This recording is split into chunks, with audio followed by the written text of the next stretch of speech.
Bueno, buenas tardes a todos y todas. Agradecemos muchísimo la presencia en esta jornada el día de hoy. Perdón por la demora, estamos acomodándonos, pero estamos dando inicio. Más cerca, ahí estamos. Bueno, hoy es una jornada muy especial a la que denominamos Reflexiones en torno al rol del Poder Judicial, Derechos y Políticas Públicas, organizada por el área Estado y Políticas Públicas que dirige el doctor Daniel García Delgado y por el programa Gestión del Conocimiento. Sin duda una jornada académica muy especial realizada en este momento de manera presencial en el auditorio y también con una transmisión virtual para todas las personas que nos acompañan desde el canal de YouTube. Me presento, mi nombre es Laura Coelho, soy licenciada en Ciencias de la Comunicación, residida en la UBA. He trabajado, también formé parte de esta casa, el del Diploma en Gestión y Control de Políticas Públicas. Trabajé en organizaciones de la sociedad civil, en otros proyectos de formación comunitaria, en la Defensoría General de la Nación y desde hace 10 años también en el Ministerio Público Fiscal, como trabajadora judicial, siempre en el ámbito del derecho. Y en esta oportunidad me invitaron con enorme placer a trabajar en la coordinación del dossier especial que sacamos en el último número de la revista. Es un dossier especial dedicado a justicia, la revista número 18, Estado y Políticas Públicas, que se van a poder llevar un ejemplar en el día de hoy. Un número muy especial, vinculado a temáticas judiciales, que fue invitada para coordinar, con lo cual agradezco enormemente a Flaxo y por supuesto a Cristina Ruiz del Ferrier, que hubiese sido imposible llevar adelante este trabajo sin ese apoyo. Y por supuesto también a todos los autores y autoras que participaron del dossier. Como les comentaba, hoy nos convoca un encuentro muy particular, en una coyuntura política y social muy especial, y que tenemos el honor de presentar este dossier con un panel excelencia en el día de hoy que nos acompañan y que sin duda va a ser una jornada súper enriquecedora. Hoy está con nosotros la doctora Alejandra Gils Carbó, ex Procuradora General de la Nación, directora de la carrera de Derecho del Instituto Universitario Madres de Plaza de Mayo, el doctor Raúl Zaffaroni, profesor emérito de la Universidad de Buenos Aires, y el doctor Daniel García Delgado, director del área de Estado y Políticas Públicas de Flaxo. Como les decía, este encuentro que denominamos, Reflexiones en torno al rol del Poder Judicial, surge en el marco de presentar el dossier dedicado a pensar y problematizar diferentes ejes temáticos de la justicia desde el área que nos convoca de trabajo en Flaxo. Y pensamos cómo es que eso impacta en nuestras agendas, en nuestras formaciones, en nuestras intervenciones. De ese modo es que pensamos que había que proponer diferentes ejes de trabajo, convocamos y propusimos diferentes temáticas y llegamos a abordar un proyecto que contó con hermosos aportes de valiosísimos autores y autoras, a los que quiero mencionar y destacar y agradecer en este momento, y que en este dossier van a poder encontrar. Uno de los artículos es La justicia patriarcal y el desafío de una reforma feminista, por Flora Sofía Axelrad. El desafío pendiente de la democracia, repensar la cárcel desde una perspectiva integral de políticas públicas, por Lucía Gallagher y Larisa Servino.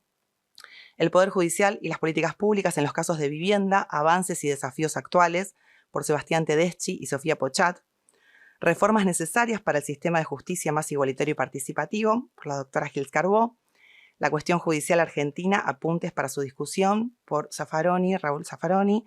Y todos estos artículos, por supuesto, también contaron con una editorial y una presentación del doctor García Delgado. Como les contaba, esto está en el dossier de la revista que se van a poder llevar hoy. Para llegar a este momento también es interesante que pensemos cuál es el recorrido que hicimos de Flaxo, brevemente, y después para dar ya inicio a la jornada.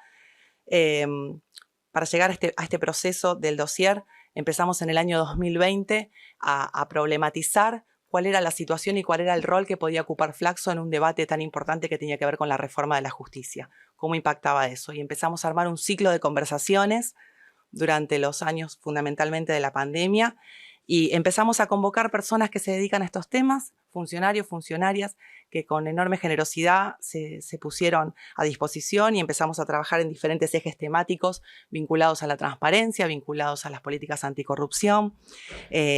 Contamos, por ejemplo, con la presencia de Félix Kraus, el titular de la Oficina Anticorrupción, de Elizabeth Gómez Alcorta, la ministra de Mujeres, Géneros y Diversidad. Por supuesto, Alejandra Giles Carbó participó de estos conversatorios, se sumó incluso a la diplomatura de gestión y control de políticas públicas, fortaleciendo también esta posibilidad de trabajar y de profundizar la temática en Flaxo. Y por supuesto también Cristina Camaño, que está aquí presente, a quien le agradecemos muchísimo que nos acompañe, que también se sumó a un espacio del conversatorio, Graciana Peñafort, en fin, todo un recorrido que hizo que lleguemos hoy a trabajar en este dossier y hoy en esta presentación. Y que creemos que sin duda, además, por el momento tan particular y especial que nos toca atravesar, creemos que además cada día se hacía más necesario sostenerlo y aprovecharlo para poder debatir sobre las reformas necesarias en la justicia, sobre el acceso a la justicia y también fortalecer y proteger nuestra democracia, sobre todo, y sobre todo en los momentos en los que nos toca llevar adelante este encuentro. Así que, dicho esto, la jornada va a dar inicio. Hacia el final vamos a tomar algunas preguntas del auditorio presente o también de los que estén de manera virtual. Así que sin mucho más que esto y nuevamente agradeciendo la presencia de todos y todas, le doy la palabra al doctor Daniel García Delgado. Muchas gracias, Claudia. Bienvenidos a todos y todas. Realmente es un honor para mí formar parte del panel con tan distinguidos representantes del área jurídica, la doctora Gil Carbó, el doctor Raúl Zaffaroni. Quiero agradecer también a las autoridades de la casa por esta posibilidad, particularmente a Cristina Ruiz del Ferrier, la secretaria académica de la Flaxo. Bueno, la que hizo todo, la revista, el conversatorio. Y así que bueno, bienvenidos a todos y todas. Y yo quiero hacer esta reflexión en torno al rol del Poder Judicial, titulándolo como ante una coyuntura decisiva en que estamos. Y voy a tratar de hacerlo con un enfoque más desde la ciencia política que desde el derecho o de la ciencia jurídica. Particularmente desde una teoría del poder que parte del conflicto, que es postfundacional, para celebrar a María Cristina también, que es doctora en ese tema, y que integra la problemática del poder, del conflicto y la hegemonía. Y particularmente inspiradora para esta reflexión ha sido Chantal Mouffe, la esposa de Laclau, y donde los conceptos de agonismo, hegemonía, contrahegemonía han sido útiles y son en una situación de nuestro país en que coexisten distintos modelos de sociedad y cómo debe ser el rol del Estado, que se polarizan y que en realidad se acomodan bien a su enfoque de la contrahegemonía desde una perspectiva agonística, o sea, en un marco de respeto institucional, democrático. A lo cual, a lo de Chantal se podría agregar la particular situación de ser la Argentina, como otros países de la región, de ser una democracia liberal, pero un país periférico o dependiente, es decir, bajo la fuerte influencia de la agenda de Estados Unidos y en el marco del impacto de un fuerte conflicto global como es la actual guerra híbrida que se desarrolla en Ucrania. Partiendo de esto que dijimos, o sea, nosotros en esta revista, y hago de vuelta la propaganda, dijimos muchas cosas en el número 18, vinculado al neoliberalismo tardío, o sea, ese concepto que acuñaba los 4 años del macrismo en el gobierno, esa captura del Estado por las élites, y el rol decisivo que tuvieron los poderes judiciales en Brasil, Ecuador, Bolivia, Argentina, Honduras, Paraguay, etcétera, en función de los intereses de los establishments locales, acá uno podría titular el círculo rojo, y junto a un alineamiento estricto a la política de Estados Unidos, ¿no? Finalmente, quiero agregar todo lo que está dicho ahí y que me parece muy valioso, que en estas últimas semanas se han cruzado dos líneas rojas significativas por la derecha que incluyen también al Poder Judicial y que ponen en riesgo la democracia.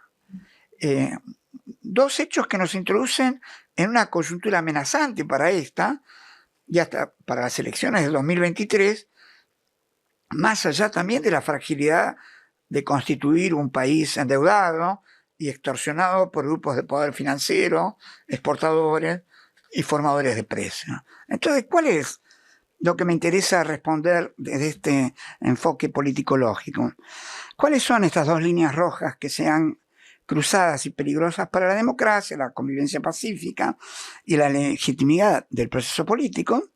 ¿Y qué esperamos del rol del Poder Judicial en lo que viene? No solo debatirlo, sino, bueno, qué estrategia también nos tomamos para que esto suceda. Entonces, voy a tratar de responder estas dos preguntas en 3 puntos. Uno, el Poder Judicial como simulacro de la justicia, en un sentido de Baudrillard, de algo que parece, pero que y tiene todos los honores y pompas.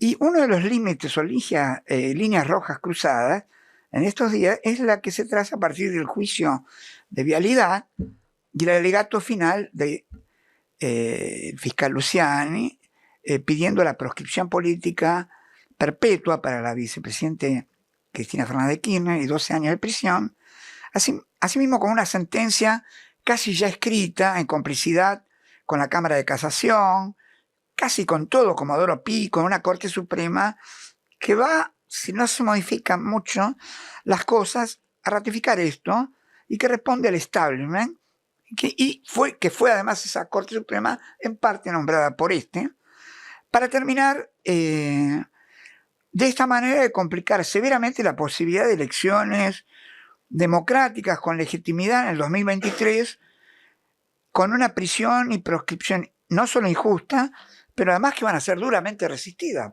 por la sociedad argentina. En cierta forma, se arriesga a iniciar una crisis de legitimidad en las próximas elecciones democráticas, si esto avanza, de tomar un fallo que va a cuestionar la democracia en uno de sus principales fundamentos, la legitimidad de origen, por proscripción, y que por historia conocemos como un problema similar que en nuestra vida duró casi 3 décadas a partir de la Revolución Libertadora, que proscribió al peronismo y generó, como diría Cuaternick, un juego imposible. El empate hegemónico de los dos modelos y un juego imposible entre el sistema de partido que se supone que cuando hay una proscripción, entonces este tiene que unificarse con este otro y generaron golpes militares, etc.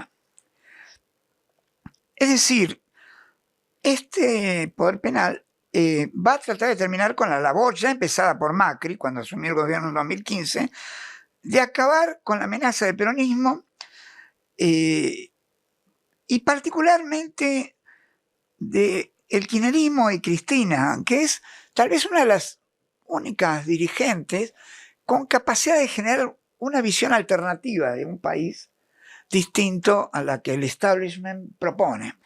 En este caso, sacarla a Cristina Kirchner del juego político y competitivo, como también se hizo en su momento con Lula y con Correa, que tuvo que recurrir al exilio, y a otros dirigentes de la región, de efectivizarse esta acusación con sentencia generaría una crisis de legitimidad que atravesaría cualquier partido que asumiera, aun si fuera el del mismo oficialismo, o si no tienen tiempo, deteriorar su imagen en un litigio permanente, declararla culpable en primera instancia, por si no consiguen impedir su postulación para el 2023. La línea roja va a insistir en esta acusación, con una figura de asociación ilícita, poco reconocida o recomendada por el derecho penal para probar y que lleva al absurdo que los 12 años de democracia pasados con los Kirchner y votados por el pueblo, con leyes convalidadas en el Congreso, y considerados así como una mafia que comandó el Estado durante ese tiempo con el consentimiento de todos, aún del Congreso y de la oposición. Ello además sin pruebas, sin derecho a la defensa de la acusada, con afinidades ideológicas y partidarias del fiscal y de los jueces, miembros de la camiseta, ¿no? Del Liverpool, que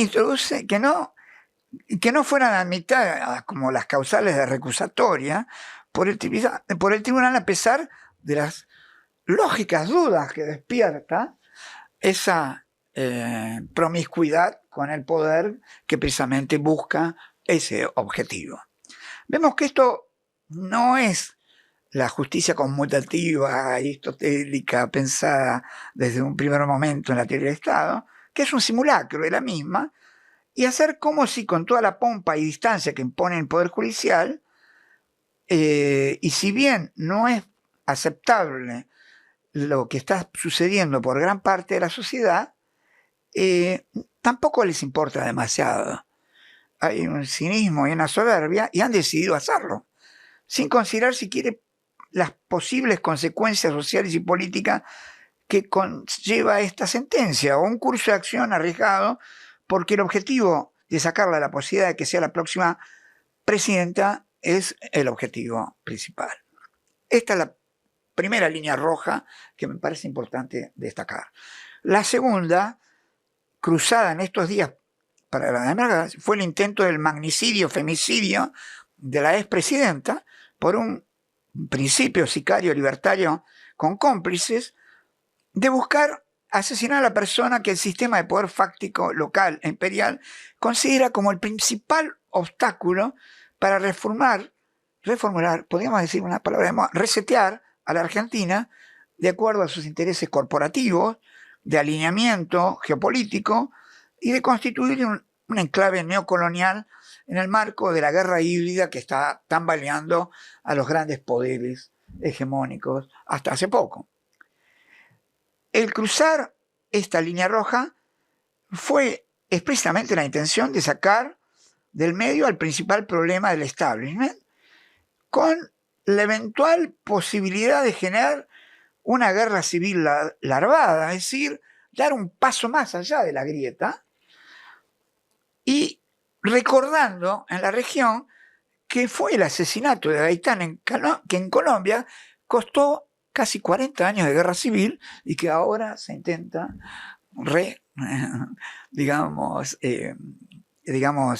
suturar.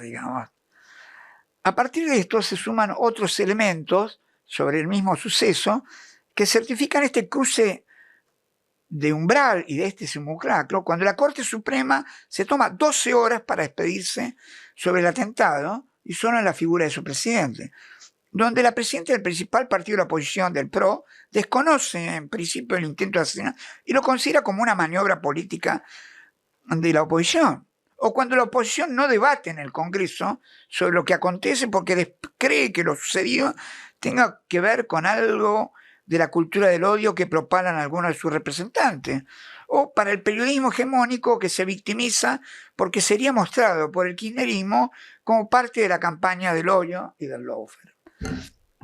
Como señala un politólogo y economista conocido, Ricardo Aronsky, el origen concreto del odio en nuestro país está en el sector social que no soporta políticas redistributivas, autonomía política del Estado y no alineamiento incondicional con Estados Unidos. Por último, y por si de este punto, si todo fuera poco, el reseteo de fábrica del celular del agresor introduce responsabilidad de la Policía Federal, de la Jueza Federal, el fiscal, otra vez como lo pide, en la eliminación de la principal prueba que permitiría saber hasta dónde llegan los vínculos del atentado. Si es un loquito suelto o es planificado, los nexos que vinculaban ideológica y tal vez financieramente, ¿de qué vivía esta persona? Nadie me lo explicó hasta ahora. Bien, el agresor y su cómplice, y que en todo caso lo que ocurrió fue simplemente por falta de presupuesto y capacitación, lo cual también sería causal de imputación de mal desempeño de funcionarios públicos.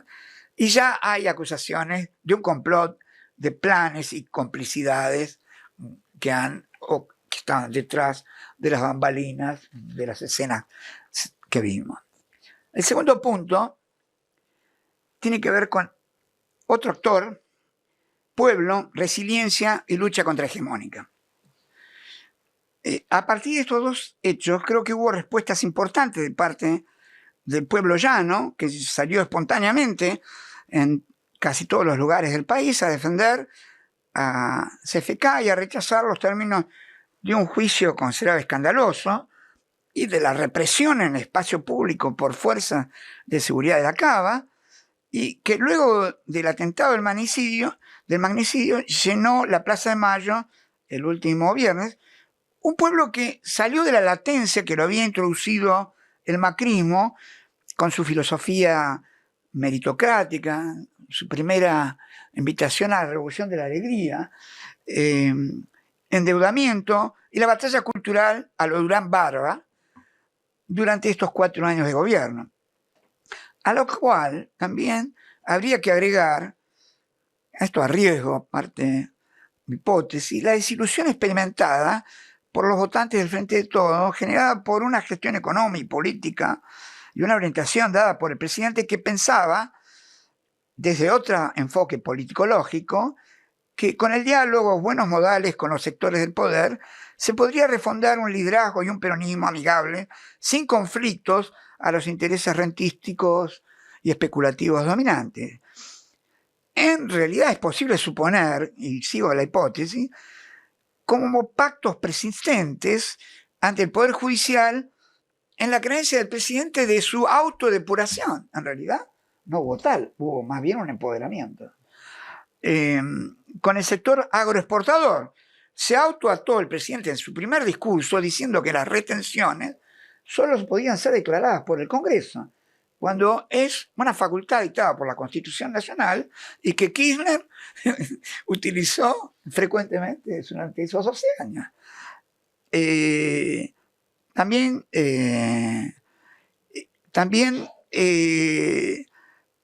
dar vuelta atrás con Vicentín, con los medios en el mantenimiento de nexos y la pauta publicitaria con Clarín, con el FMI aceptando legitimar un endeudamiento fraudulento sin mayores cuestionamientos jurídicos y constitucionales de aquí y de allá, porque los que atravesaron líneas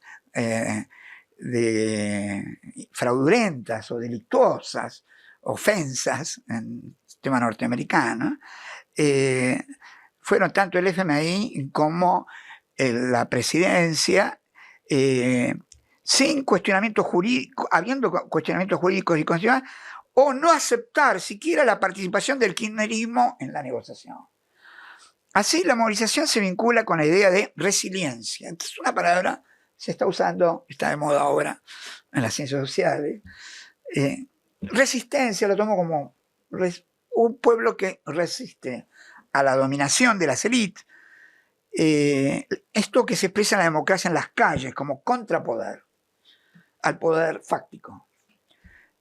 Como un elemento de contrahegemonía democrática al poder de dominación ejercido por el judicial, mediático, económico, financiero, que juegan sus roles principales.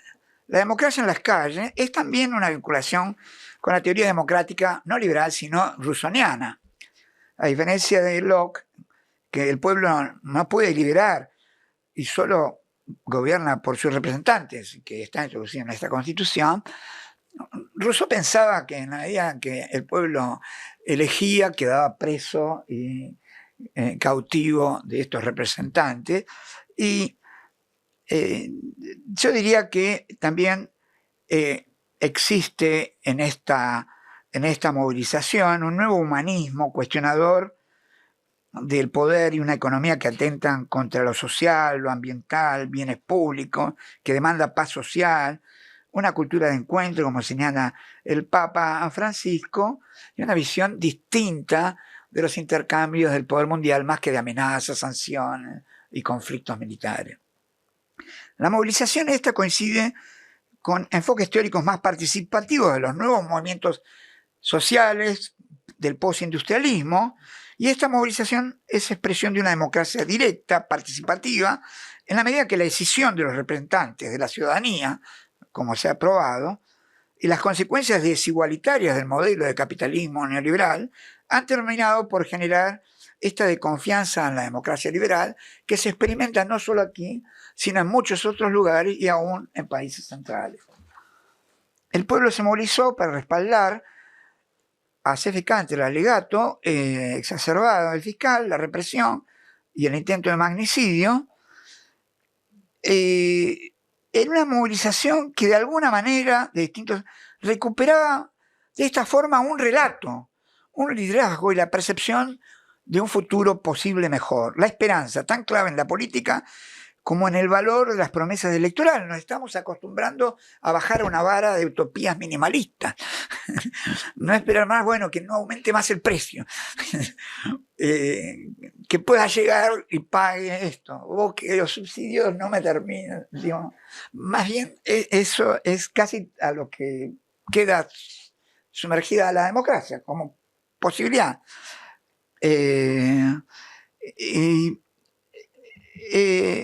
Y además, frente a las derivas que observábamos en la sociedad, a la apatía política o desinterés que se expresaron en las PASO del 21, también los síntomas de anomia social, de violencia doméstica, femicidios, desconfianza, redes de economía ilegales que avanzan, o el neofascismo a que lleva el modelo neoliberal y la comunicación hegemónica.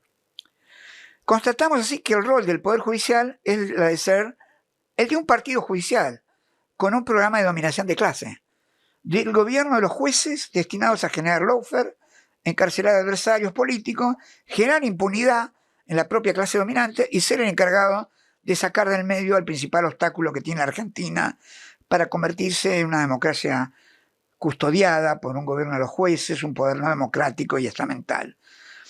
Esto, recuerdo que también Chantal Mouffe, en su trabajo La tradición republicana, mostraba que la Corte Suprema, diseñada en la Constitución de Estados Unidos, también estaba diseñada para contraponer el poder del pueblo. Era fortalecer un poder elitista, lo cual se demostró fuertemente en el New Deal de Roosevelt. El principal obstáculo que tuvo Roosevelt fue la Corte Suprema. Y uno de los obstáculos que tiene hoy Biden por hacer algunos procesos es también la Corte Suprema.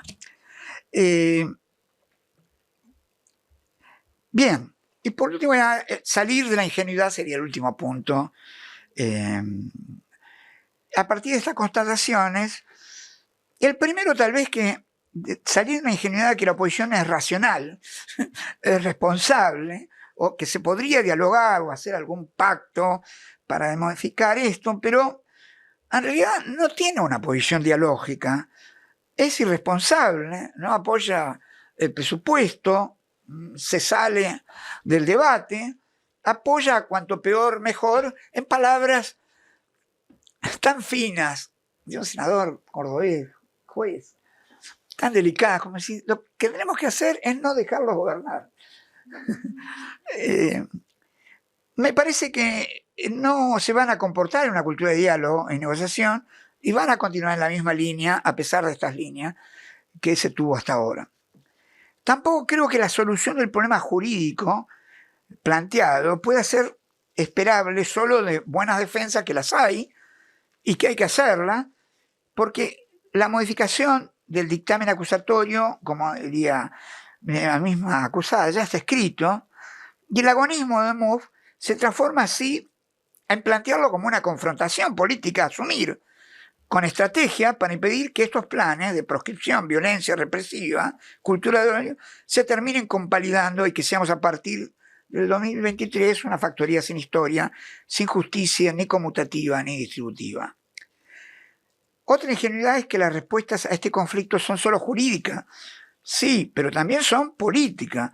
Y esto supone promover la unidad del Frente de Todos, que coincida, como hablábamos hace poco, con la movilización de la gente es crucial en las calles, y el demos en su reconstitución debe darse en todos los planos y con objetivos concretos.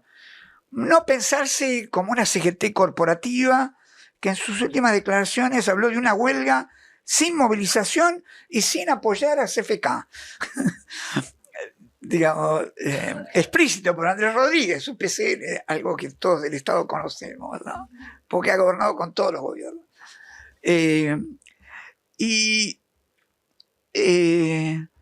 Sino me parece que una posible estrategia es la de promover la Corte de 25 miembros, que es una iniciativa del Senado y que me parece que podría articular al movimiento legislativo, político, con el movimiento social feminista, por decir, 4 machirulos gobiernan este país de una forma escandalosa, al movimiento federal que está tomando fuerza, a los movimientos sociales y al kirchnerismo, al peronismo en general. Me parece que sería una medida racional y que además apunta muy bien también a los planteos de Zaffaroni cuando habla de una corte de salas, de una mayor racionalidad.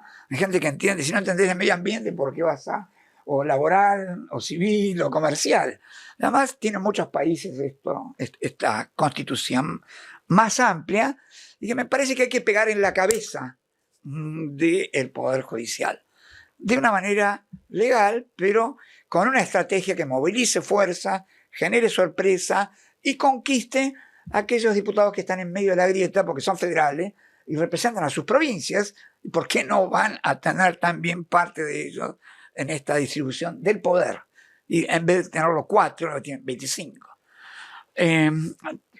Salir de la ingenuidad también del atentado es salir de pensarlo solo como obra de un loquito suelto, sino como algo planificado, donde es extraño que la principal prueba para averiguar hasta dónde llegan los hilos de complicidad del celular del sicario haya sido reseteado a nivel de fábrica. Esto forma parte de algo que, sin entrar en conspiracionismo, a veces en los políticos podemos tener esa visión, pero tampoco evitar la ingenuidad. Una chica vendiendo copones de azúcar, como dicen algunas, en la Recoleta, no lo puede hacer sin arreglar con la policía del lugar.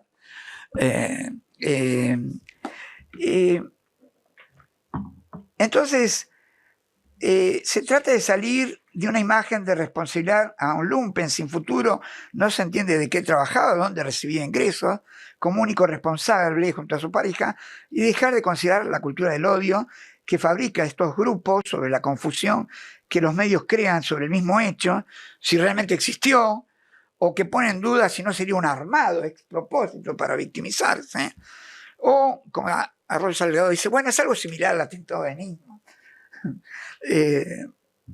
Bueno, esto ya está denunciado como algo más organizado y más planificado por Moró, por Grabois, etc.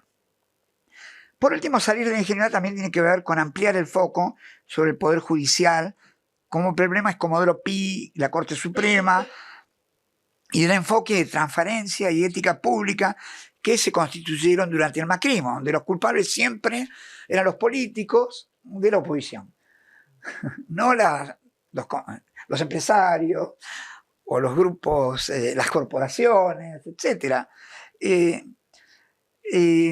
Es cierto que ya no se puede creer demasiado. Antes decía, yo creo en la justicia. Bueno, hoy es difícil decir eso fácilmente. ¿En qué justicia? Yo creo que ¿en cuál? Es cierto que ya no se puede creer demasiado en la penal de Comodoro Pi. Esto es demasiado fácil, pero además está el fuero comercial y contencioso. De los jueces que alquilaban cautelares para sacarle dólares al Banco Central, que permitían empresas truchas para lavado de dinero, el fideicomiso ciego de Macri para mostrar su transparencia de su fortuna. Como dice el inspector, ¿no? Como dice, enjuicia el inspector de la Inspección General de Justicia, la IGN, Ricardo Nissen, acaba de denunciar ante la Justicia Nacional a 9 jueces del fuero comercial a los que acusó de haber obstaculizado investigaciones a empresas vinculadas al expresidente Mauricio Macri y a los directivos del Grupo Clarín, entre otros. Bueno, la justicia comercial también es parte del problema, y también la FIP y la aduana han encontrado sub- y sobrefacturaciones, Con esto quiero decir que es más sistemático el poder judicial de lo que parece y sus vinculaciones con el poder económico y financiero. Para terminar, puede decirse que esta lucha recién empieza para lograr que en el 2023 tengamos una competencia democrática sin proscripciones, que Demos pueda ser representado y pueda elegir, y se generen las condiciones para generar reformas judiciales, económicas y sociales que son necesarias y demandadas. El lawfare y la cultura del odio se terminarán solo con decisión política de hacerlo y con una reforma integral del Poder Judicial, con una nueva ley de comunicación y tal vez con leyes específicas como las que ya existen en Alemania y Francia al respecto. Pero para eso se necesita, entre otras cosas, ganar las elecciones de 2023 con una fuerte contundencia electoral para obtener los márgenes de escaño necesarios para llevar esto a cabo. Y yo creo que, como hablábamos con estrategia, bueno, sí, debatir está bien, pero tenés que tener una estrategia y pegar en el momento preciso y en el momento en que vos podés articular las mayores fuerzas que pueden generar soberanía popular, ¿no? Los movimientos sociales, feministas, federales, de la economía popular, de los trabajadores más combativos, del peronismo, etcétera, con esta movida a reformar la Corte Suprema de 4 simuladores los que simulucan el poder. Entonces,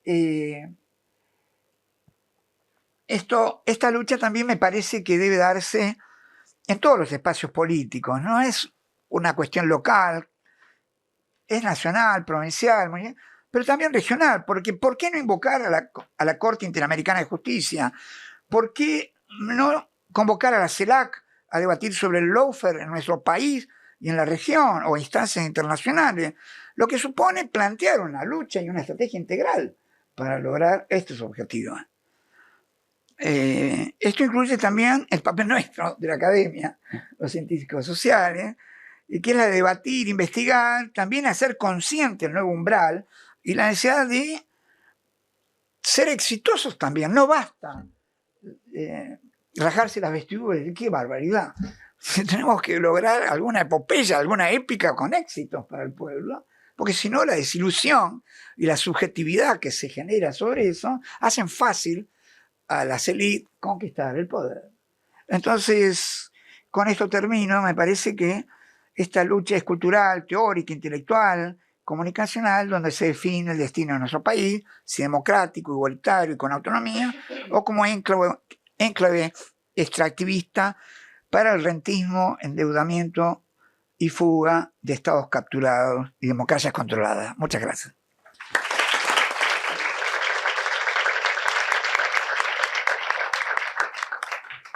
Muchísimas gracias, Daniel. Bueno, gracias a todos y todas los que también nos están acompañando en vivo por YouTube. Continuamos con la charla. Le damos la palabra a Alejandra Gil Carbó. Bueno, muy buenas tardes.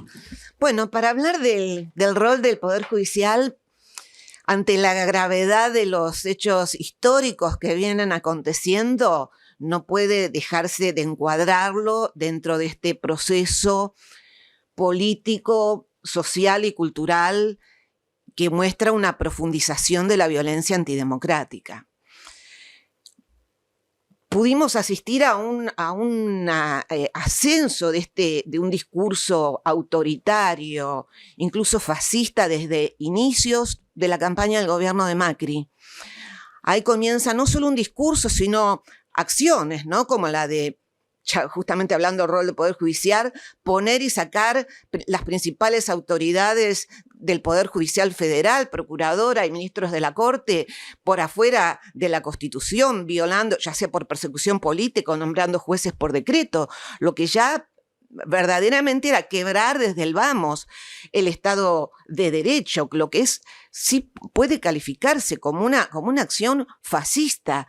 En esa línea también debemos recordar el hito que fue la desaparición y muerte de Santiago Maldonado, el ensalzamiento del policía Chocobar, asesino de un joven pobre por la espalda que fue condenado por el sistema judicial, mientras A la par, el periodismo mercenario desplegó de manera cada vez más beligerante un discurso que es como un magma que se cuela en todo lo social y que va dirigido a minar las instituciones culturales, sociales, de manera de provocar una disgregación de los lazos sociales.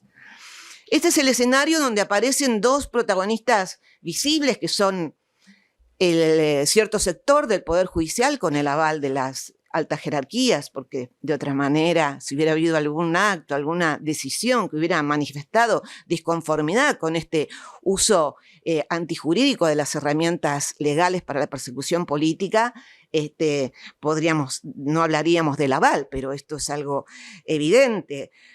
Mientras los medios hegemónicos instalan este lenguaje de violencia que busca sustituir, superponerse a ese lenguaje de la democracia y de los derechos humanos que habían podido instalar las abuelas y las madres de Plaza de Mayo a partir de la apertura democrática, los movimientos sociales, piqueteros, sindicales, organizaciones de la sociedad civil. Busca sustituirse, sobreponerse ese discurso, mientras ya el fascismo en sus distintas vertientes anuncia la necesidad de suprimir libertades políticas, las conquistas, porque libertades son derechos, de eso se trata cuando se habla también de suprimir las conquistas de los derechos laborales, de la seguridad social. Y entre tanto, en ese panorama también asoma los actores foráneos, transnacionales, que son parte de los que conciertan estas operaciones criminales a nivel regional, mientras en América Latina los pueblos se expresan en contra de toda esa corriente neoliberal pauperizadora de nuestro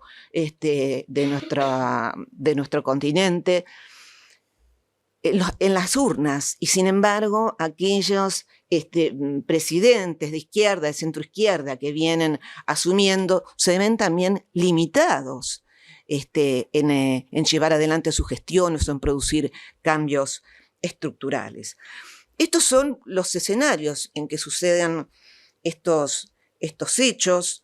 Tenemos temas estructurales centrales como por ejemplo el del Poder Judicial, al que se refirió y coincido con Daniela en la importancia de tener presente cómo esta concentración en 4 miembros varones, que además representan justamente el sector núcleo pampeano, ¿no? 2 de Santa Fe, 1 de Córdoba y el 4 del establishment empresarial, corporativo y financiero, lo que muestra que realmente es un diseño muy bien pensado, es un mapa representativo de lo que son las instituciones en la Argentina, las instituciones que dirigen los destinos de este país a través del Poder Judicial. Es muy importante lo que señaló Daniel, también comparto en el sentido de que todo pasa por romper esa concentración, y en este sentido esta propuesta, que en realidad fue iniciativa de Raúl, que tomaron desde el Senado, de ampliar la Corte a 25 miembros, justamente ampliando la representación federal, buscando una paridad de género. Otro aspecto sustancial que el movimiento feminista debería estar peleando en las calles, ¿no? Porque justamente de lo que se trata es de elegir siempre representantes de la dominación. Es evidente además esa alianza que hay entre poder corporativo, financiero, patriarcal y justicia patriarcal. En el año 2012, la Unión Europea realizó un estudio sobre la representatividad de las mujeres en los colegios directivos y sindicales de las empresas que cotizan en bolsa, que son las más grandes empresas del país. Ese informe arrojó como resultado que solo el 13,7% de esas directivas y síndicos eran mujeres. Se propone una directiva para que todos los países de la Unión implementen reformas para solucionar esta situación estructural que no se aprueba. Pero, sin embargo, los países fueron dictando sus propias disposiciones o legislaciones. Noruega y Francia establecieron un cupo femenino para esos cargos principales corporativos del 40%, sujeto a sanciones. Bélgica e Italia fijaron un cupo del 33%, Alemania del 30%, también con sanciones. Muchos otros países, los nórdicos también, establecieron Islandia, cupos, algunos con sanciones, otros no. Todos realizaron acciones en ese sentido. Italia, luego de 7 años de vigencia de esa exigencia de cupo, realiza un estudio para ver qué resultados, qué cambio había visto en esos cuerpos directivos y sindicales a partir de la mayor presencia femenina. Y un par de los aspectos que se destacó fue el cambio, digamos, el cambio etario, como que había mayor cantidad de gente, de profesionales jóvenes en esos cargos, porque claro, ya tenían así como muebles anquilosados a los sujetos que no iba a mover nadie. Entonces hubo mayor un cambio etario y también mayor interdisciplina. Esos cambios fueron valorados positivamente, entre otros, para alzar ese porcentaje del 33% a un 40%. ¿Qué tenemos nosotros sobre el particular? Ni siquiera un proyecto de ley en ese sentido, ni siquiera un proyecto de ley. La Inspección General de Justicia sí dictó una resolución general estableciendo para asociaciones, fundaciones y ciertos tipos de sociedades comerciales la paridad de género en los consejos directivos, que fue inmediatamente detenida en la justicia comercial con una medida cautelar, argumentando, no sé, violación de la igualdad, falta de facultades reglamentarias. De todos modos se empezó a implementar porque muchas sociedades, como buena regla de conducta, asociaciones y fundaciones, la fueron implementando. La Comisión Nacional de Valores nuestra hizo unas excelentes recomendaciones dirigidas a ese camino. O sea, fíjense en la fuerza del sector corporativo, que ni siquiera esto llega a un proyecto de ley, ¿no? Sino que son los organismos del Estado que van haciendo las mejoras que pueden, ¿no? que están dentro de sus facultades. La Comisión de Valores saca una serie de recomendaciones con un montón de reglas que van a avanzar esa situación, lo establece como regla de buen gobierno, eso da calificaciones, introduce unas reglas sobre prácticas internas de las empresas. Y además expresa y muestra cómo opera ese techo de cristal para que las mujeres no asciendan en los cargos jerárquicos, porque ya no ascienden los cargos gerenciales intermedios, con lo cual luego es más dificultoso que asciendan los cargos directivos. Pero habla también de los mecanismos informales, de mecanismos que están implícitos, que están inmersos en el sistema y que nadie cuestiona, y que son estas reuniones informales, sociales, que llevan a cabo los hombres y no las mujeres. En comidas, en partidos de golf, se señala en ese ámbito. Podríamos hablar de pádel y de tenis y de fútbol también. Y se indica justamente que ese tipo de reuniones son aquellas que también excluyen a las mujeres de los vínculos donde se realizan los acuerdos. Se excluye a las mujeres porque no son funcionales ese tipo de reuniones, ni se las invita ni a ese tipo de generar ese tipo, porque el día que uno le invitaron, ya saben que uno debe saber, yo siempre tuve claro que hay un después. No es hay un después donde se genera no solo la relación social o público-profesional, sino luego el pedido. Entonces, el día que se da inicio a ese camino, ya se está, digamos, en en esa trenza de compromiso, donde se deciden cosas. Si vemos el mapa de género, que ya lo conocen, del Poder Judicial, que en realidad si uno entra al mapa de género en la Corte, pone unos porcentajes que parecen bastante similares, 46% femenino, 54%, pero en los cargos de mayor poder, miembro del Superior Tribunal, y hablar de la Corte Suprema, jueces federales de las cámaras federales de las provincias, que son los principales cargos, jueces federales de la capital federal, Cámara Federal de la Capital, ni una sola mujer. Son puestos donde se decide el poder, las causas de corrupción, de crimen organizado, las ambientales interjurisdiccionales. Entonces, realmente coincido en este sentido con Daniel, que abordar estos dos aspectos de la concentración del poder en las altas autoridades judiciales y de la paridad de género son dos aspectos centrales.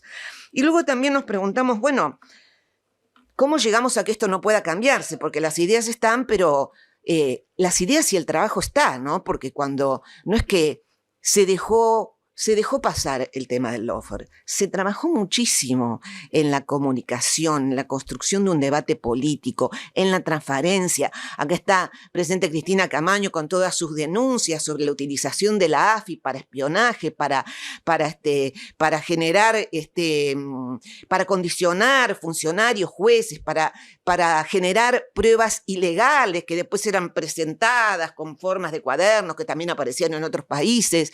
Está presente Raúl también como uno de los que a todo esto escribieron un libro sobre el lawfare que es primero en ventas en Brasil.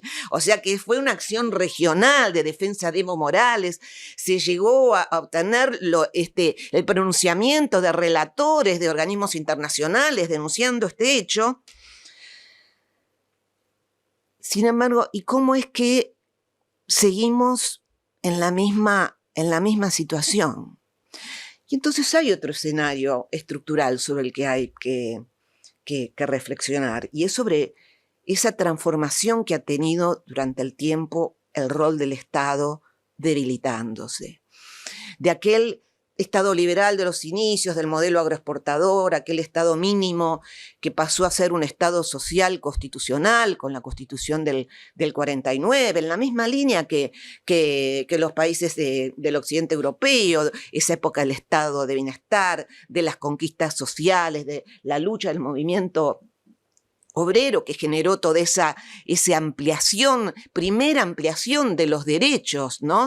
Y esa potencia de la Argentina como país que deja de ser principalmente agroexportador para generar mayor trabajo industrial que agropecuario e insertarse en los mercados europeos diezmados por la posguerra, que luego se recuperan y entonces ahí empieza a reducirse la demanda y generarse las fricciones para tener una segunda industria por sustitución de importaciones, con mayor extranjerización, con mayor apertura, pero todavía con un Estado que era fuerte, porque era un Estado prestador de servicios públicos, en un Estado que tenía los puertos, que tenía dispositivos, y esto era lo que no tenía que suceder. Esto era lo que era necesario para quebrar esa alianza entre clase trabajadora y empresariado, que también se asentaba en un modelo de producción fordista, donde el producto de fábrica empezaba y terminaba en la fábrica. Y ahí cuando genera el neoliberalismo y el capitalismo esta deslocalización de las empresas en redes, donde la clase trabajadora pierde su poder, ahí avanza con toda su potencia en los 90, la apertura de los mercados, una América Latina debilitada en los 80, por la desigualdad, por la crisis de la deuda, que se les impone la firma de tratados y de acciones de libre comercio, en nuestro caso a partir de la dictadura del 76, y profundizado en los 90, con lo que era el golpe de gracia, la privatización de servicios públicos estratégicos, que yo no digo que no todos se tuvieran que privatizar, pero sin ningún tipo de planificación estatal y visión de futuro, el desprendimiento de otros sectores estratégicos de la economía, como los puertos fluviales y marítimos, ni hablar de lo que hubiera representado si no se hubiera recuperado la petrolera estatal, que es con lo cual uno hace una política hidrocarburífera nacional y hace las inversiones de riesgo, porque las empresas vienen a llevarse las reservas que hay, no tienen un plan de país. La aerolínea que permita fortalecer las economías regionales, el sistema provisional que hubiera sido de la pandemia en Argentina sin el fondeo de los fondos previsionales para pagar el IFE. Estas tres cosas se recuperaron, se habían perdido, pero así todo quedó un Estado diezmado en espacios de poder para poner cualquier condicionamiento al poder corporativo financiero.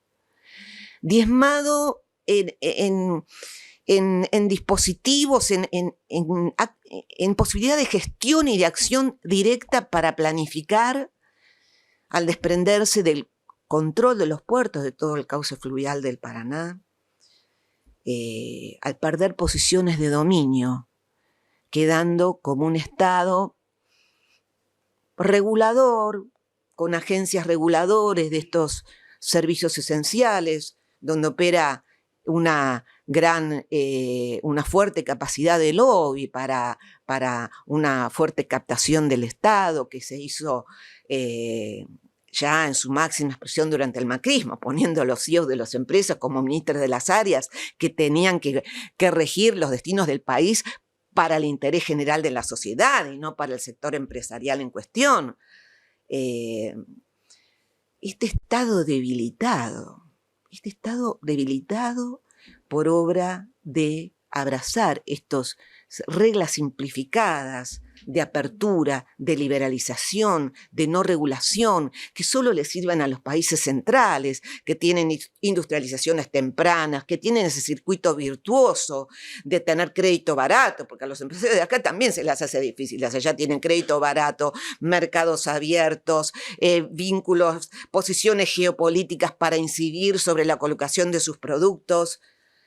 Y América Latina es el perdedor junto con África subsahariana de ese esquema neoliberal a partir de los 70 hasta ahora, que no ha podido ser remontado.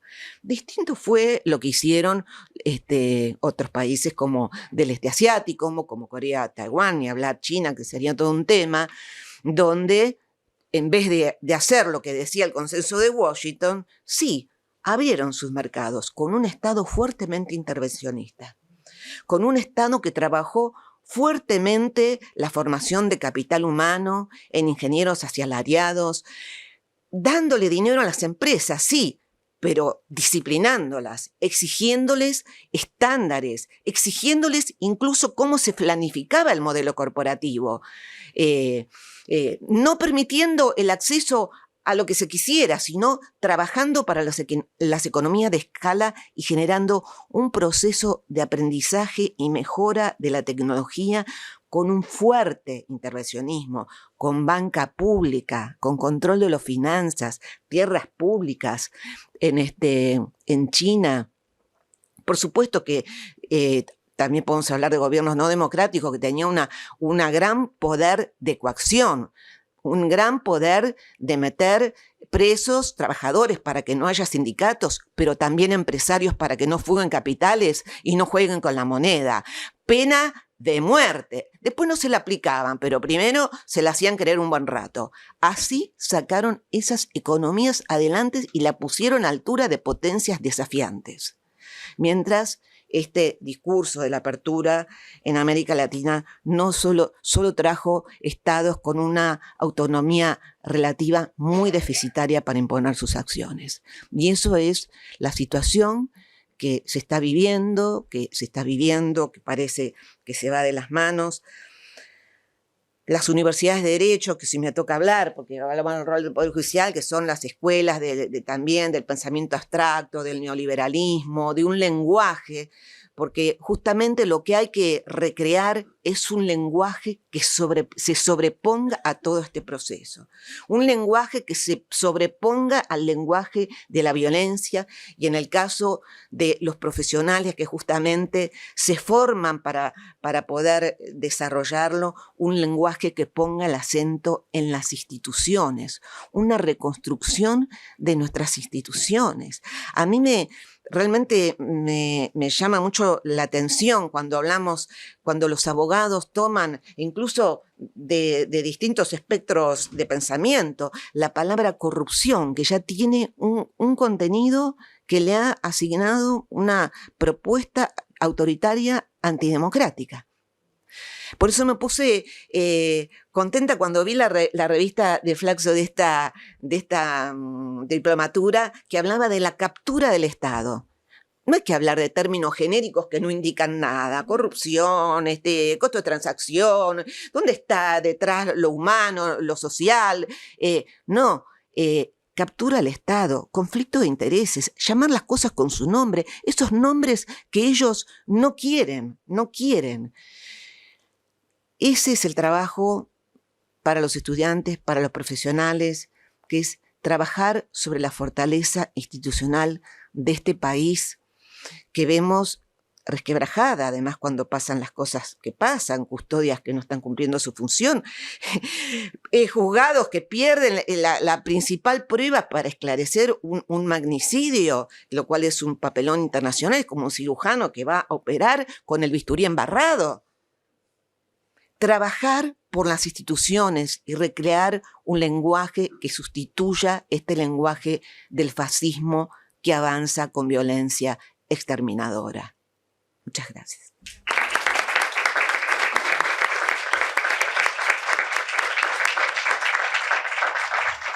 Bueno, muchas gracias, Alejandra. Bueno, ahora sí le damos la palabra a Raúl Zaffaroni. Bienvenido, muchas gracias. Bueno, muchísimas gracias. Hablar al final tiene sus ventajas, entre otras que ya muchas cosas están dichas y me las ahorro. El diagnóstico del escándalo que estamos viviendo en el Poder Judicial naturalmente ha sido claramente expuesto. No voy a sobreabundar sobre eso. Tengo claro que sí, pertenecemos a un país que se encuentra en una posición geopolítica subordinada. Estamos sometidos en este momento a un tardo colonialismo financiero, no el viejo neocolonialismo, eso se terminó. Aparece hoy un tardo colonialismo financiero como resultado de una transformación del capitalismo que pasó de un capitalismo productivo a un capitalismo financiero, la financiarización de la economía. No sabemos a dónde va el mundo, no lo sabemos porque, bueno, ya no existe el dinero, existen unos papeles acerca de un posible dinero futuro, característica de la financiarización.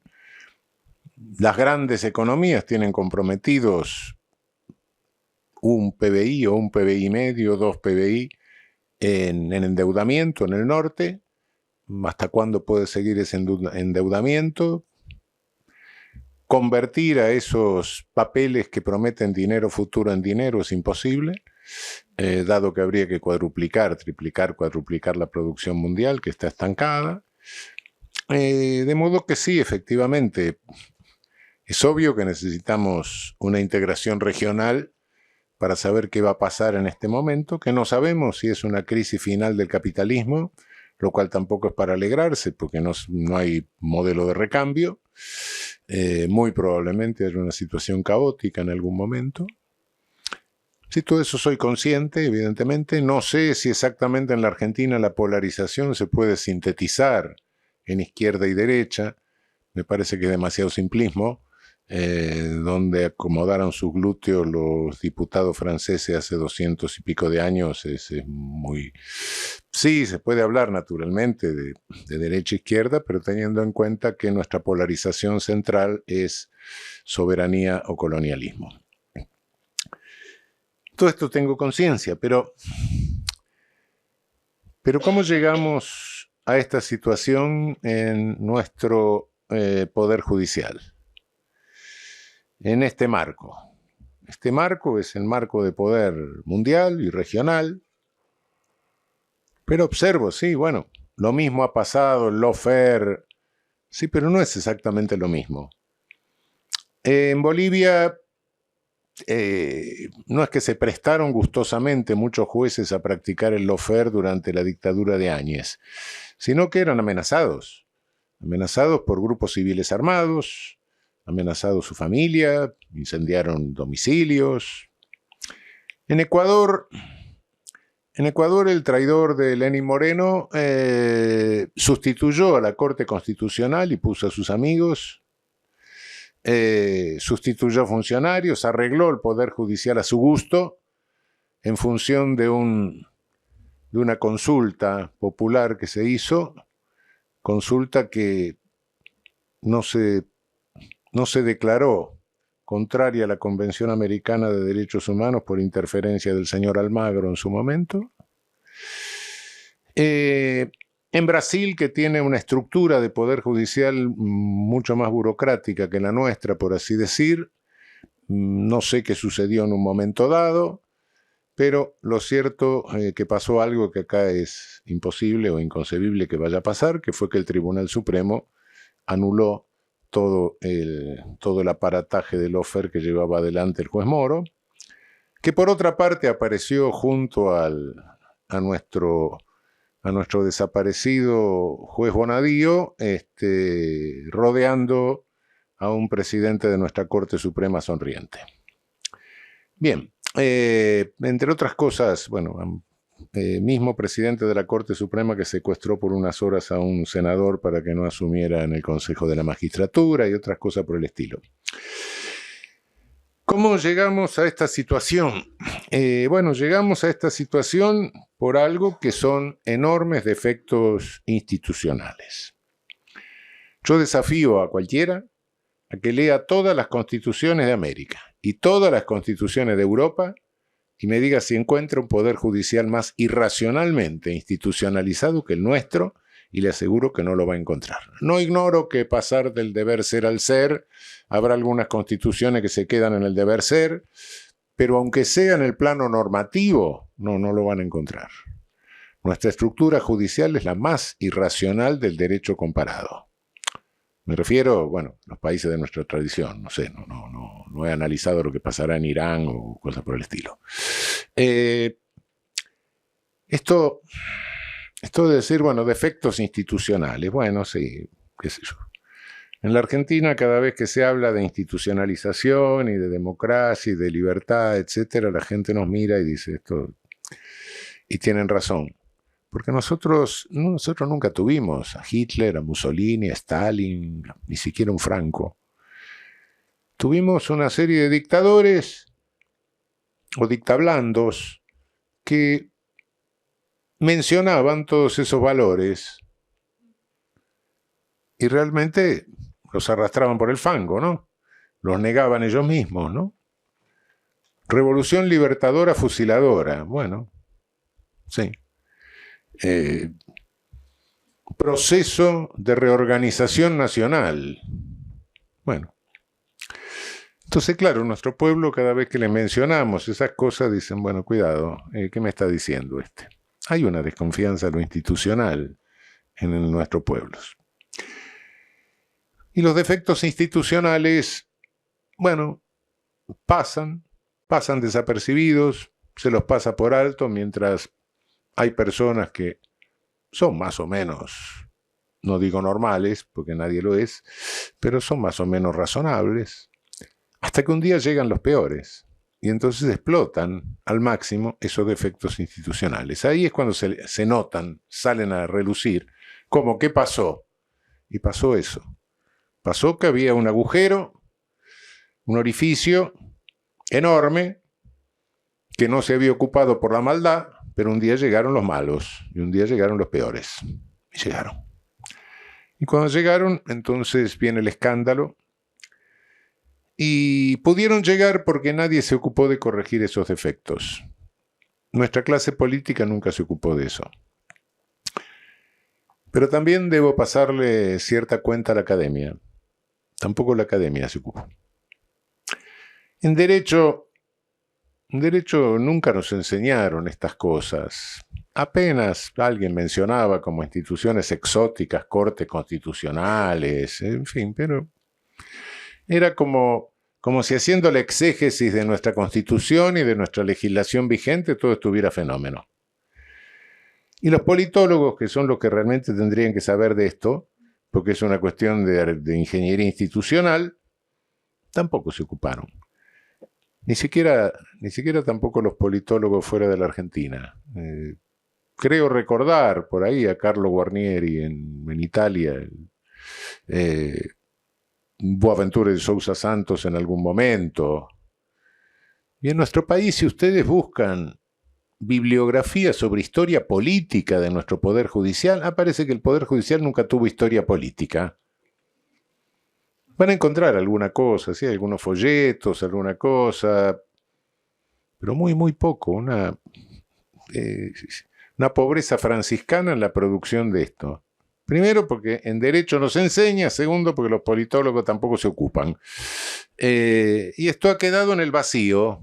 En ese vacío que, junto a la indiferencia de los políticos, que siempre están resolviendo las cosas para ayer, y junto ha contribuido a la indiferencia de lo académico.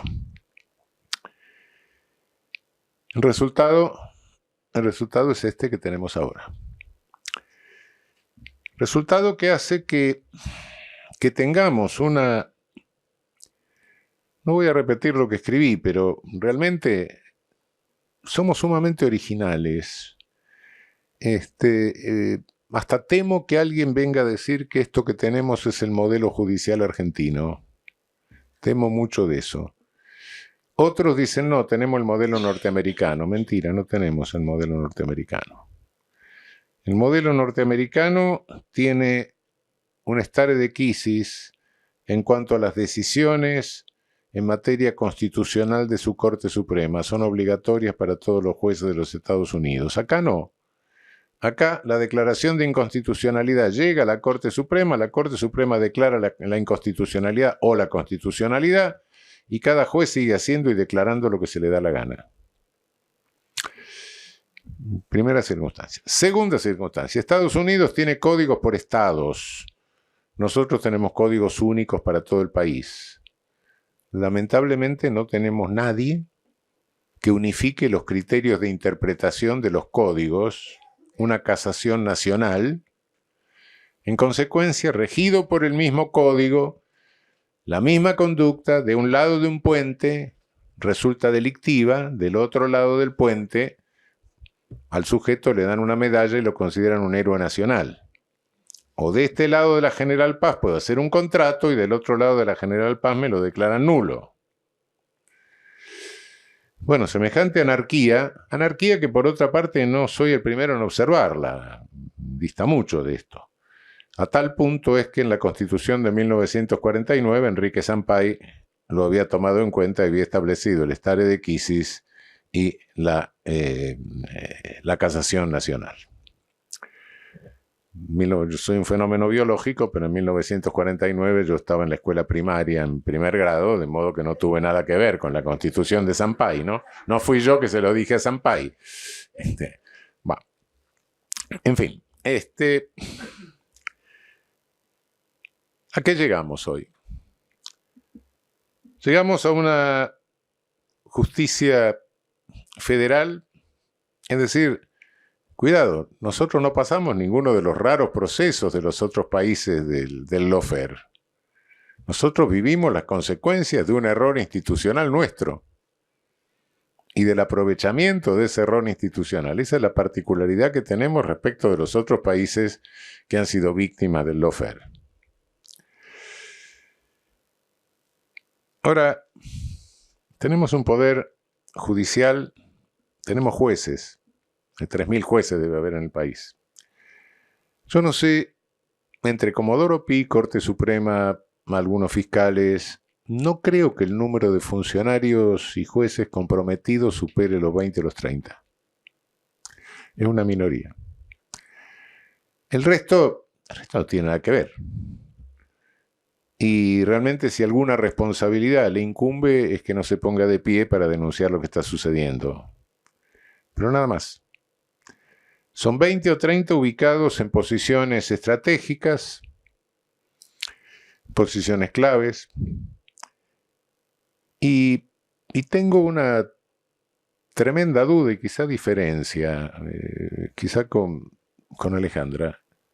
Yo Nosotros hemos tenido cortes supremas oligárquicas, como era la del año 30, sí, una concepción absolutamente oligárquica, reaccionaria, respondía a su clase, sí, pero la podíamos confrontar ideológicamente.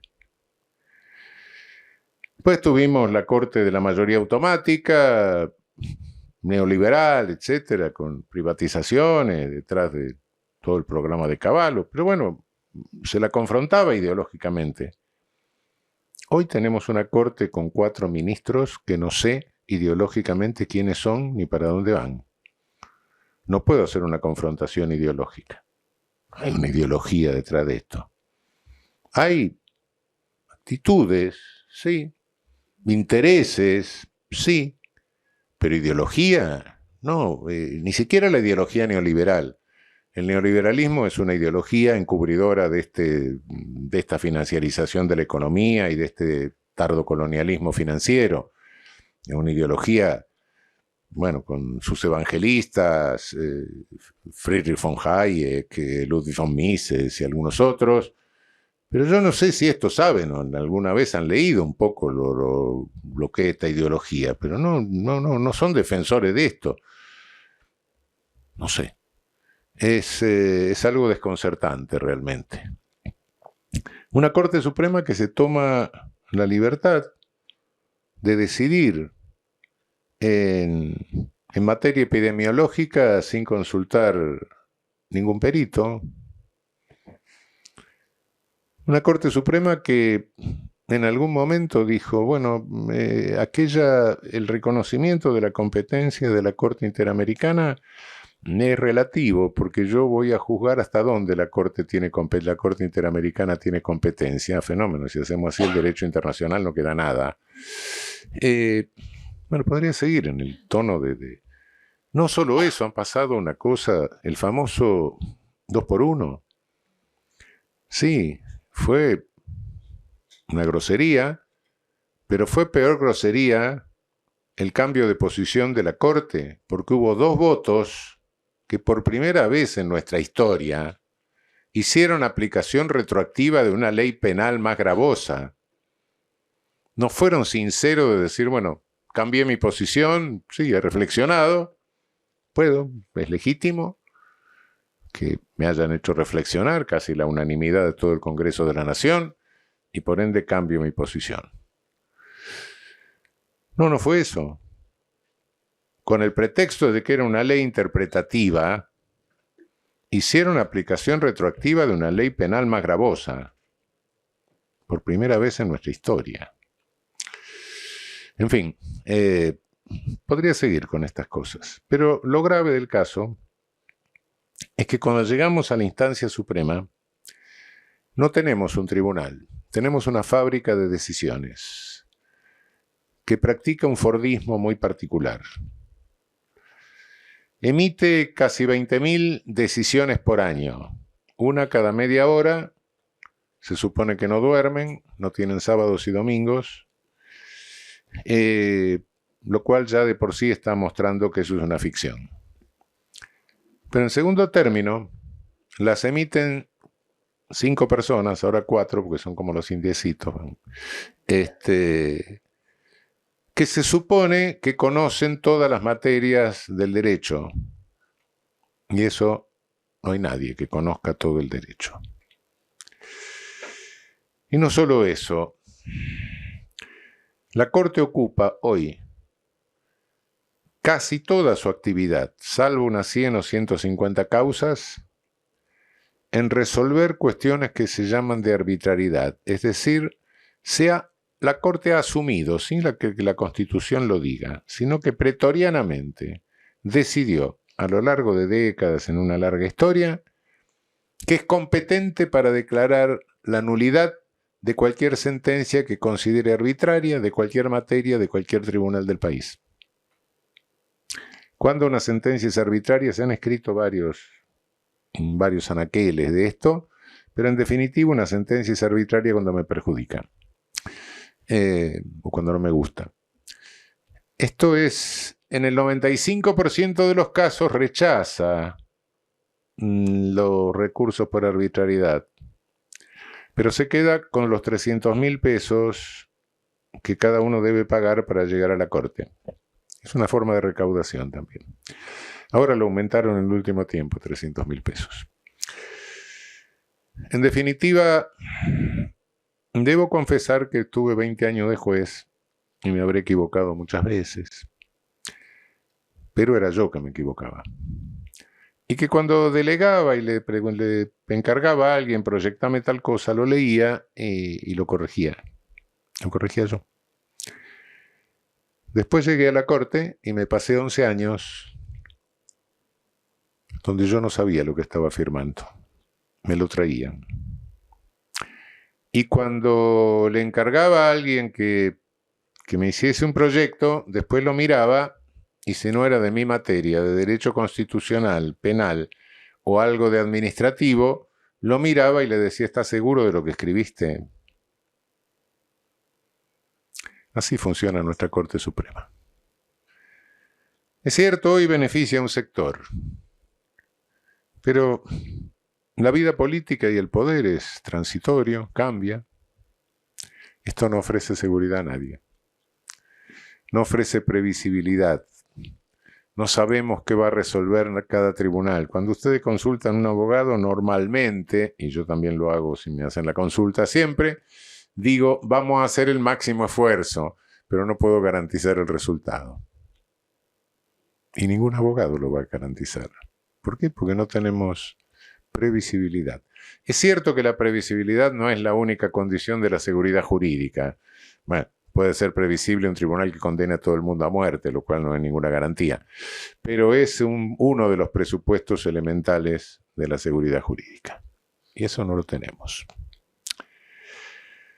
Por debajo tenemos una concentración en el Poder Judicial Federal Penal de la Ciudad de Buenos Aires.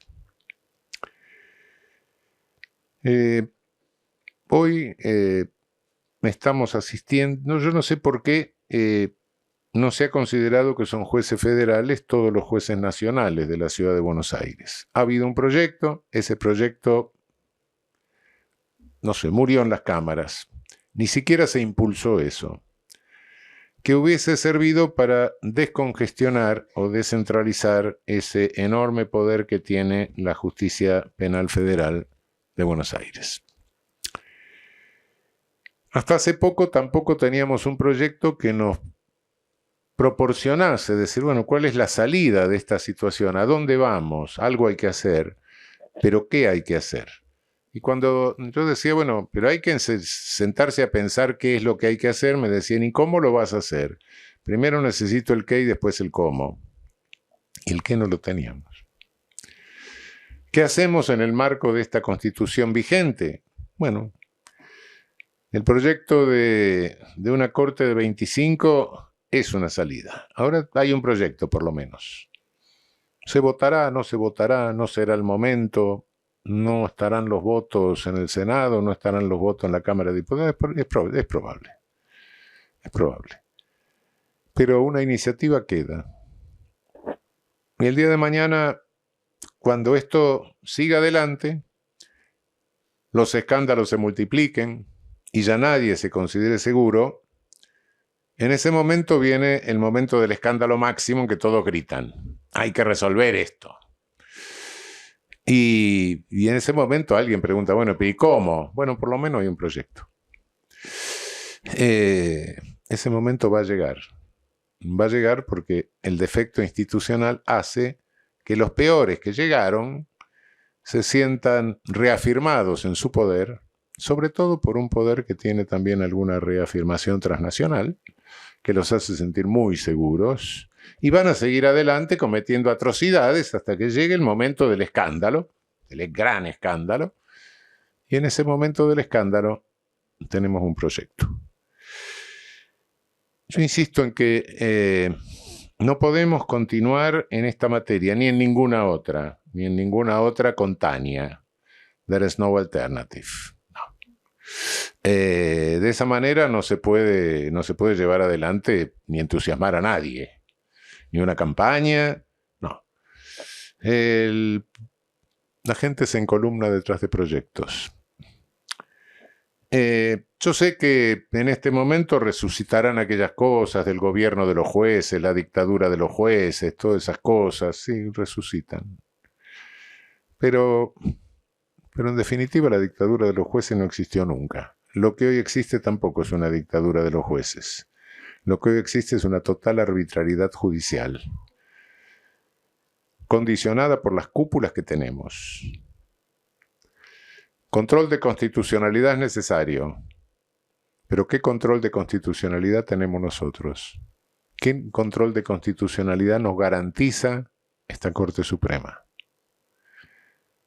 ¿Qué poder tiene nuestro control de constitucionalidad cuando ni siquiera tiene el stare decisis? Para lo único que sirve es para que no se aplique la ley considerada inconstitucional al caso que llegó hasta la Corte.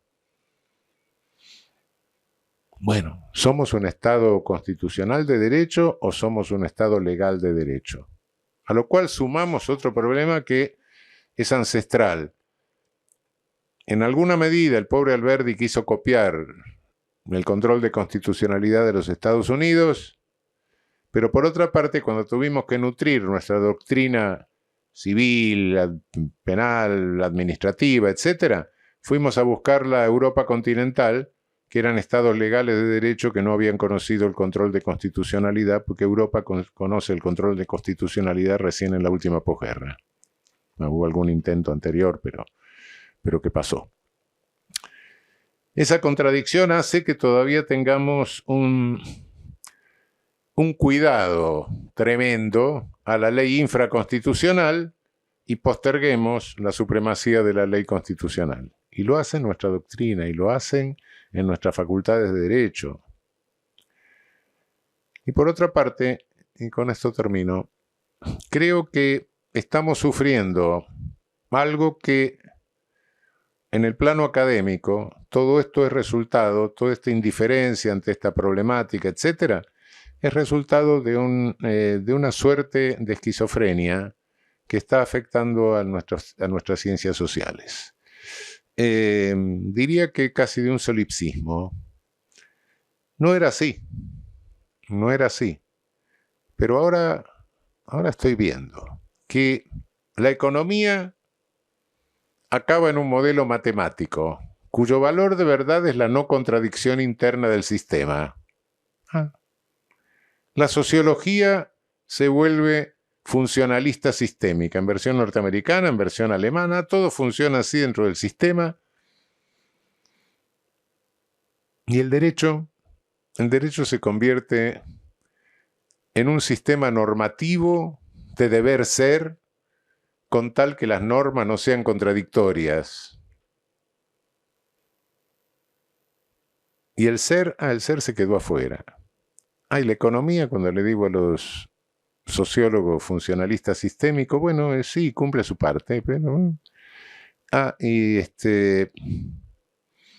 Y a los economistas, cuando le digo, ¿y si este sistema se aplica y se mueren todos de hambre? No, pero eso pertenece a la historia económica, no a la ciencia económica. Mientras sigamos enseñando y mientras permitamos la perversión de nuestras ciencias sociales en ese sentido, vamos a caer en errores y en indiferencias que nos cuestan estos precios. Bueno, muchísimas gracias.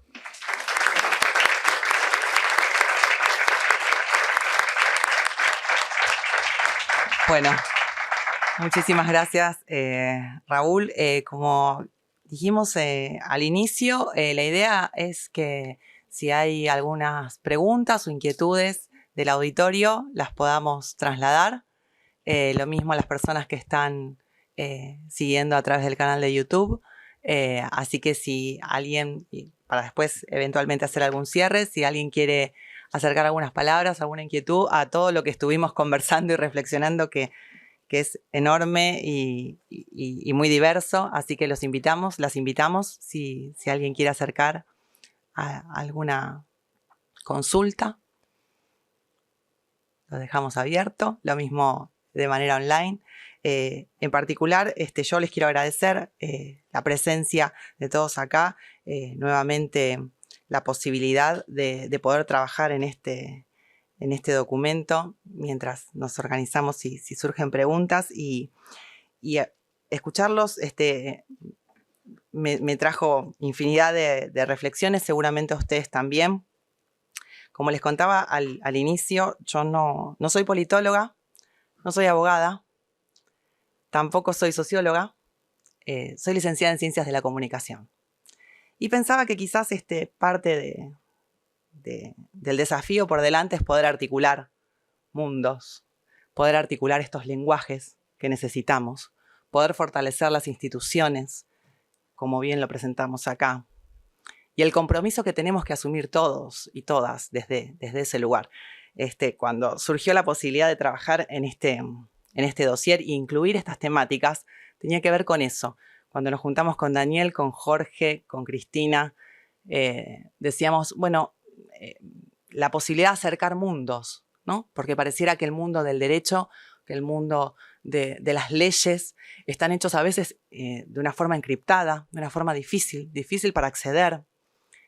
Yo tuve una gran fortuna de trabajar con personas, casi todas abogadas y abogados, que pensaban en el derecho como una herramienta de transformación, ¿no es cierto? Y eso realmente es valioso.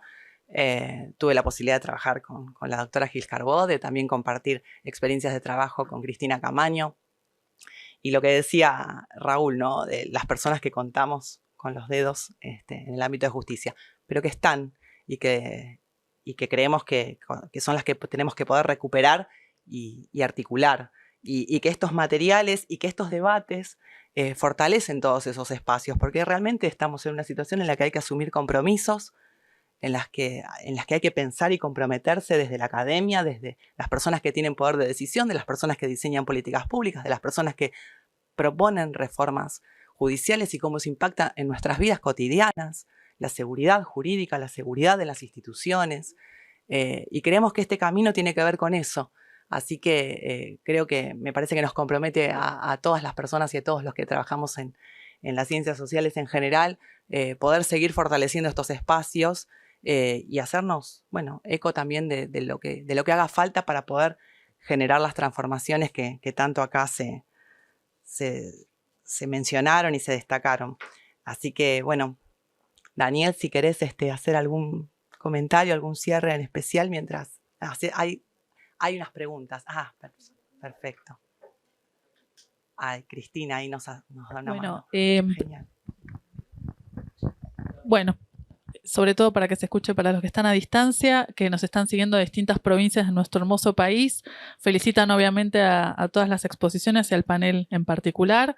Y Roberto Agustín Follari pregunta para Daniel García Delgado, ¿por dónde desde la política encontrar una apertura por la cual, entre comillas, colar modificaciones al sistema judicial? Beatriz Marini pregunta al panel, ¿cómo se hace para que el gobierno tome las medidas prometidas y no fueron cumplidas, como la reforma judicial? Por ahora, esas preguntas del público que nos sigue a distancia. Bueno, me parecen muy buenas preguntas, concretas, es decir, bueno, ¿qué hacer? Y efectivamente la reforma judicial que se prometió por el gobierno del Frente de Todos no se hizo por algo que creo señalé al comienzo, que el presidente pensaba en la autodepuración de esa justicia, que ellos mismos se iban a dar cuenta de todo lo que Zaffarini ha señalado y a partir de ello iba a mejorar. Él lo decía y es un abogado penalista. Curioso, ¿no? No conocía el paño, realmente. O no quería molestar. Ahora, ¿termino? Sí, voy a terminar. Bueno, quiero decir que me parece que fue uno de esos pactos implícitos a no conflictuar con parte del poder fáctico que caracterizó el estilo político del Frente de Todos, del presidente en particular, desoyendo otros sectores y otras voces importantes de una coalición política.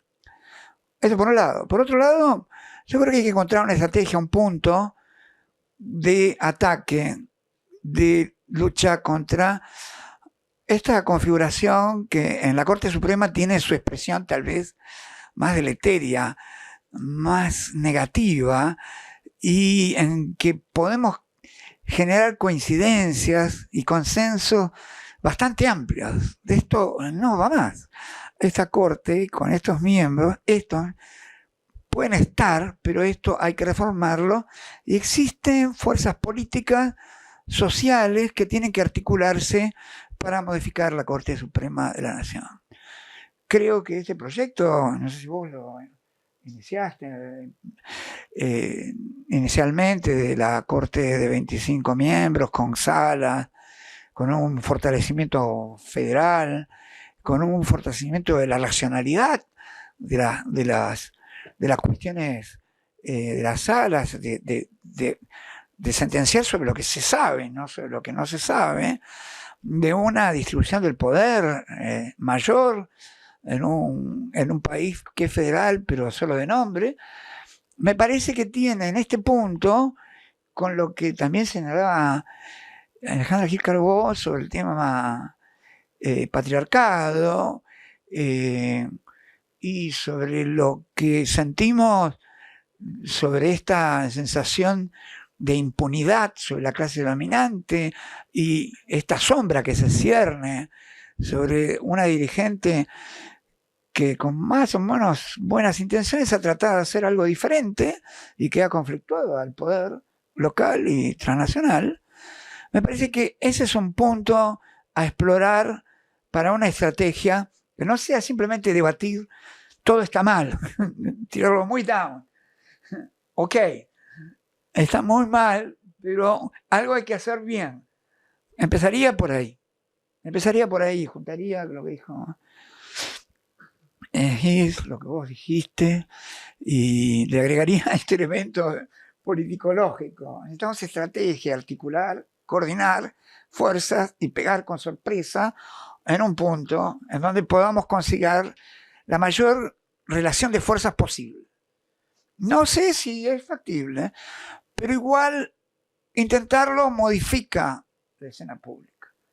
Modifica, y eso ya es, digamos, un acto proactivo y no solamente de crítica y de pasividad, o de esto no tiene arreglo, sino intentarlo.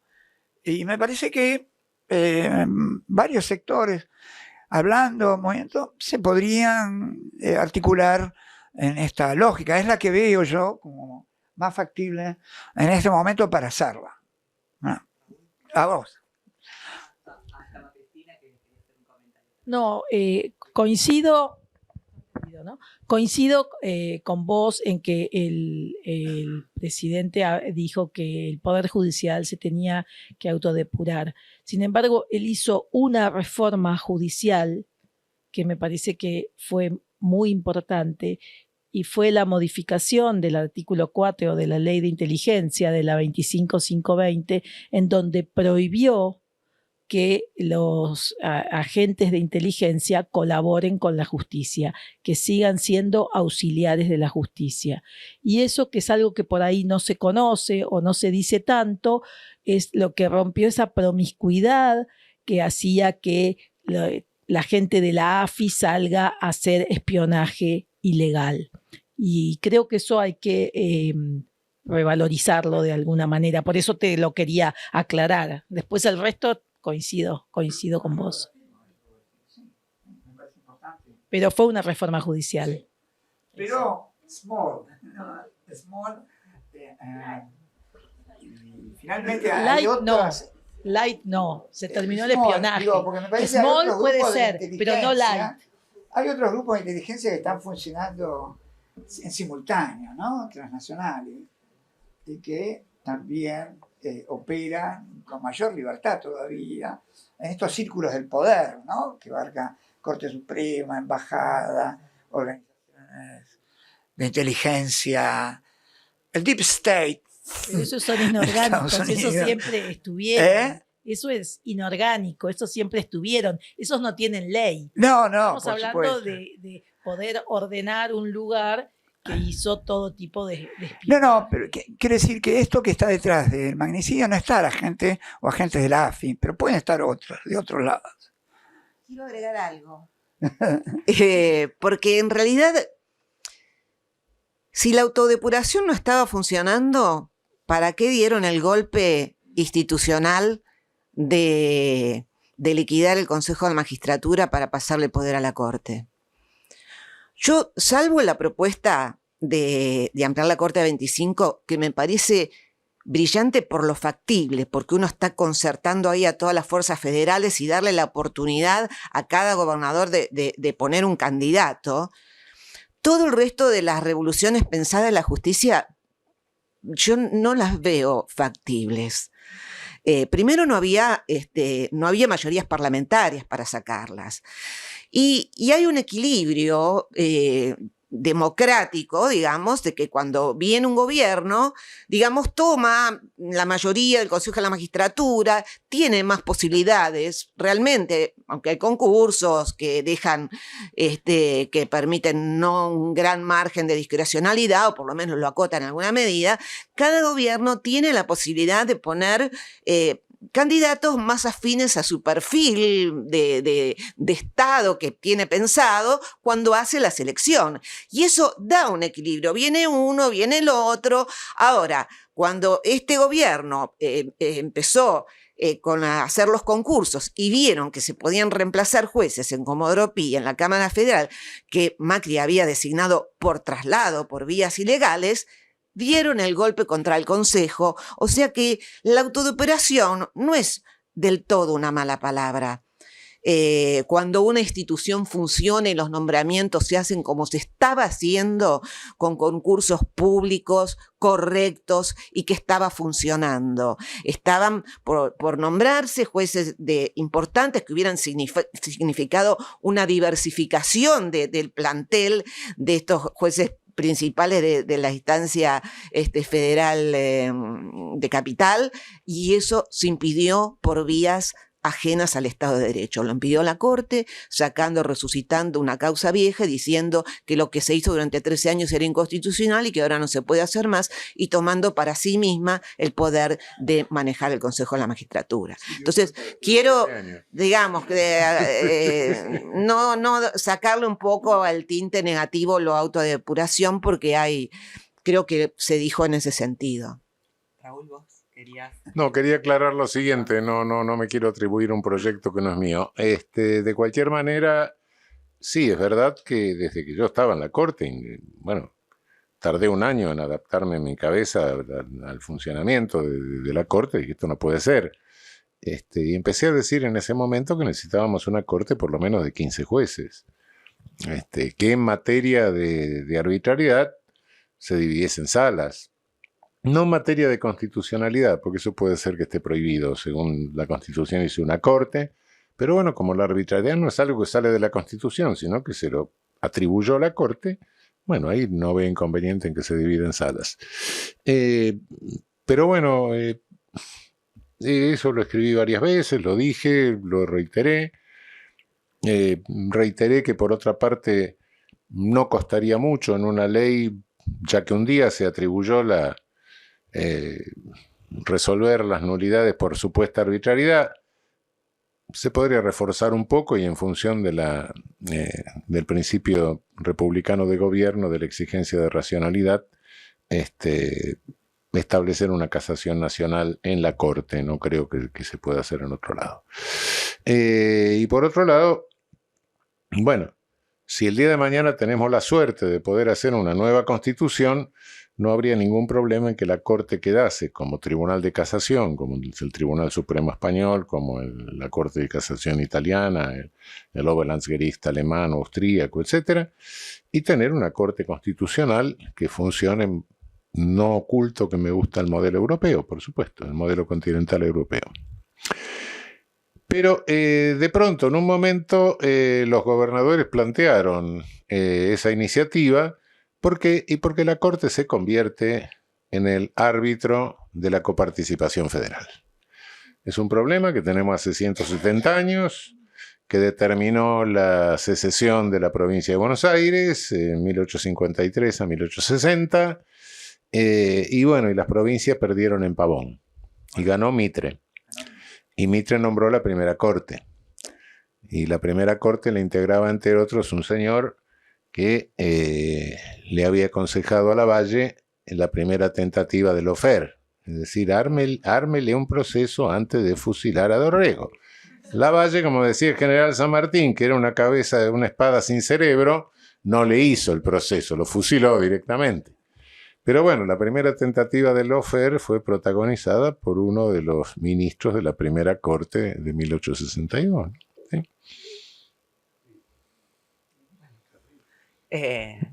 Esto es hermoso lo que pasa, porque aparte tenemos en el auditorio a Cristina, que te agradezco tu participación, porque tenemos, además de un panel de lujo, invitados de lujo y invitadas de lujo.